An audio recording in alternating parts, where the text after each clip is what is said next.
Hey guys, welcome back to another episode of Security Stories. I'm Sleepy. This is my boy Joe.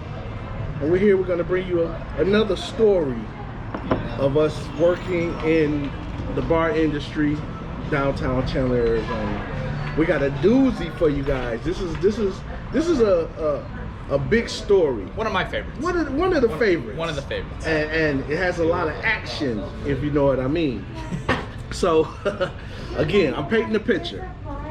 It's actually 1:45 in the morning. We close at 2, right? But this particular day, everybody was going out the bar.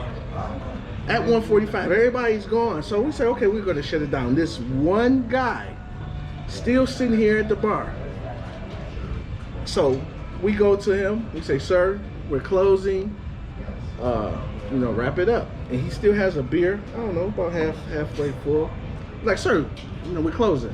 He looks at us, turns his head back. I'm like, did he hear us? Yeah. Sir, we're closing. Can you wrap it up? Now, I usually give people an opportunity to finish their drink. They pay for it. Some people, I give them an opportunity to finish it. So with him, I was giving him an opportunity. So as we're telling him to hurry up, he does this with his beer. Now this is water, of course, but he's a...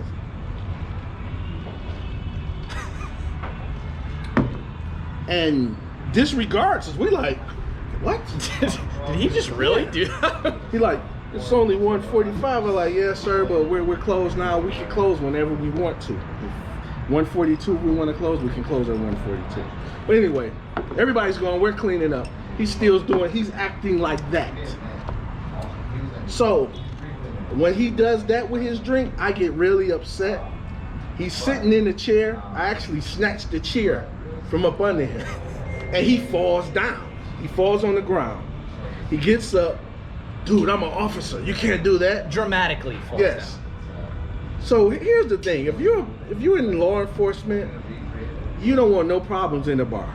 You can lose your job messing around in a bar, restaurant, dealing with alcohol if you get into some type of trouble.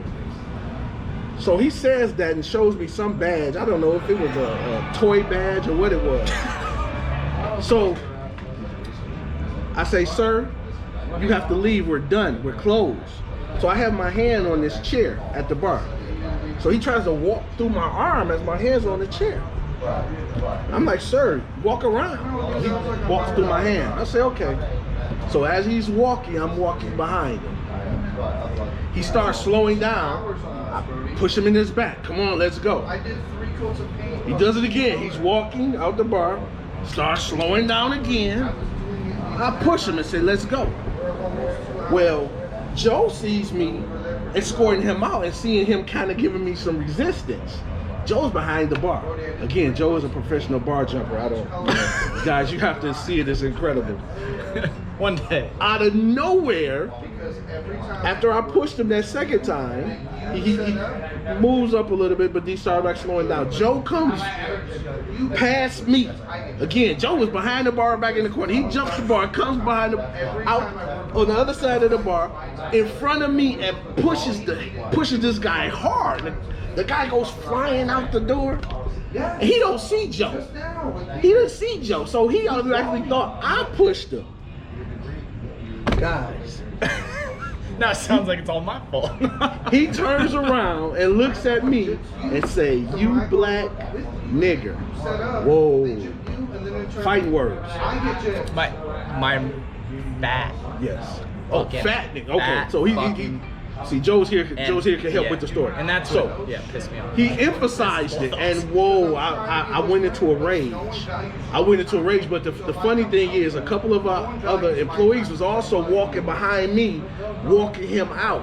So when he said that, we got outside the bar. He said that outside the bar. The other employees, they grabbed me, and I'm actually trying to fight through them to get to this guy. Joe was already out here. He's not looking at Joe. So all I hear, because I'm fighting through, I hear some of the loudest noise I think I've ever heard in my life.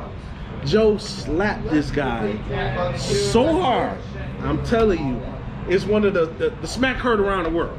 So you gotta tell them how that happened. So, from my point of view, it probably didn't piss me off as much as it pissed you off, but it pissed me off so much for you, and it pissed me off even more that you couldn't do anything, you know?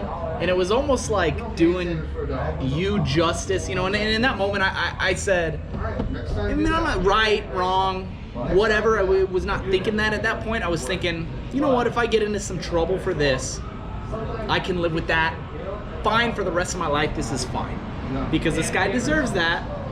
And cocked back. I mean, right? Oh man, because yeah, just because seeing you, how the way you were reacting, and you were so upset, and then his cocky little face. I'm like, I don't think I can sleep at night, letting this guy walk away and go home. So, like I said, right or wrong, proud of it. Always proud of it. I remember walking back inside though was the funniest part, because like you said, the loudest noise. Somehow, I don't know if it was just the perfect cuppage on his or over the overhead that hangs over us or something. Nico's inside, you know, he's doing dishes, whatever, and he says, I thought someone got shot. He says, I thought you guys went outside and someone got shot. I tell you, this slap was so loud, it actually got everyone's attention that was out here. Now, it wasn't many people out here, but the funny thing is, it's another bar right next to us, and they have security as well. So when I was being held by my own guys that work here, because they was like, Sleepy, if you get to this guy, you're gonna do something. And they're right. They was right. They had my best interests at heart. They held me back. They kept me from doing something that I may have regretted.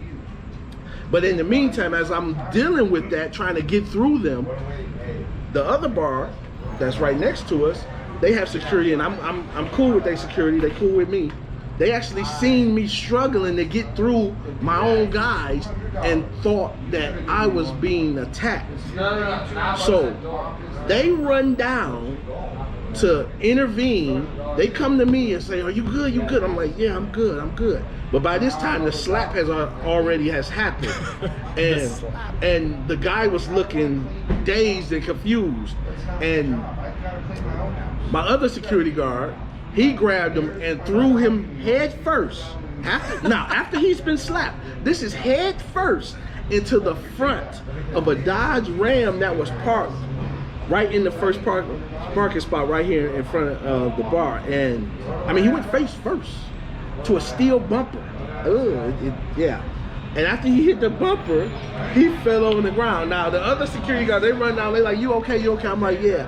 So after they see my security guard throw the guy, they like, dude, you guys need to stop.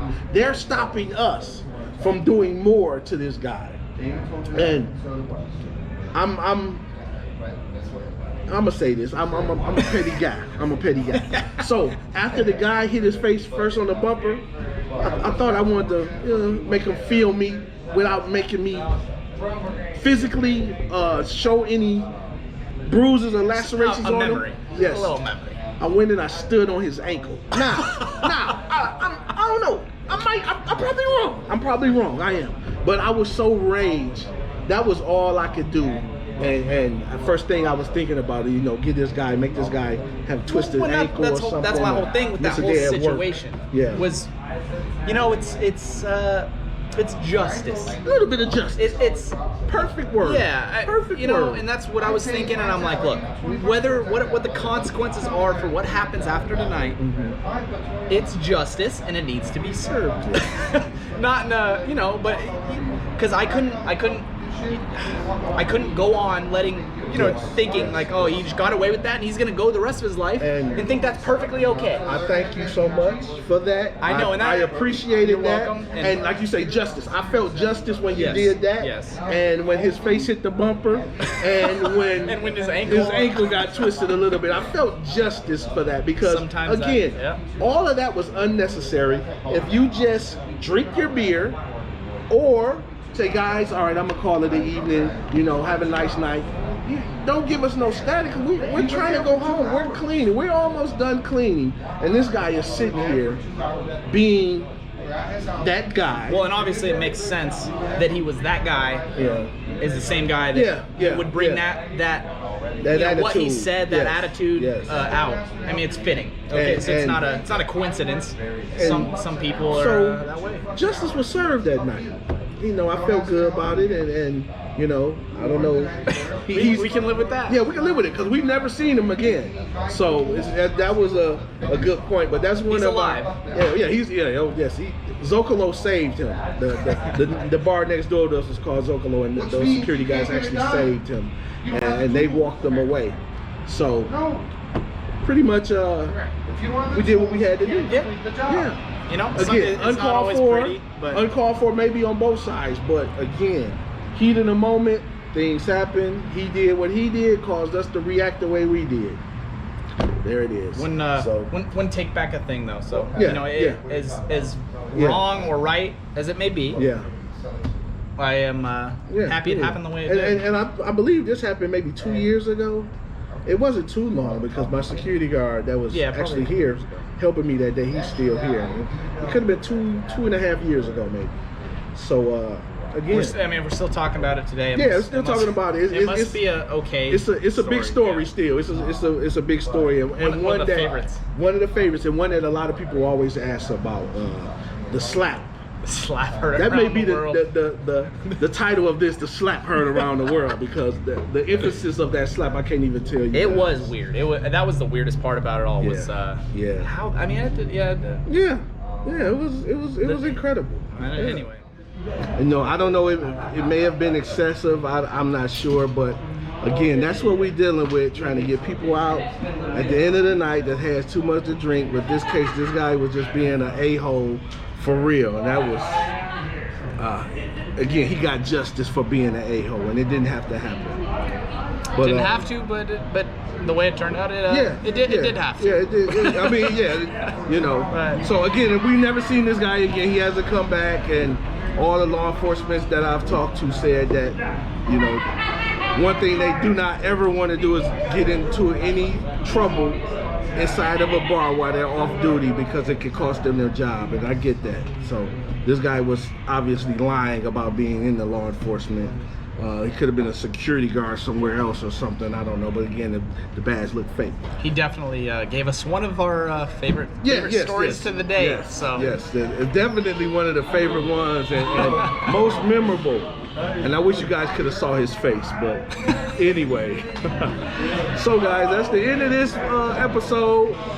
Don't forget to hit the like, subscribe, hit the notification so you'll be notified every time we shoot a new video, every time I upload a new video. Again, we got a whole bunch coming, so stay tuned. You guys have a good one. Peace out.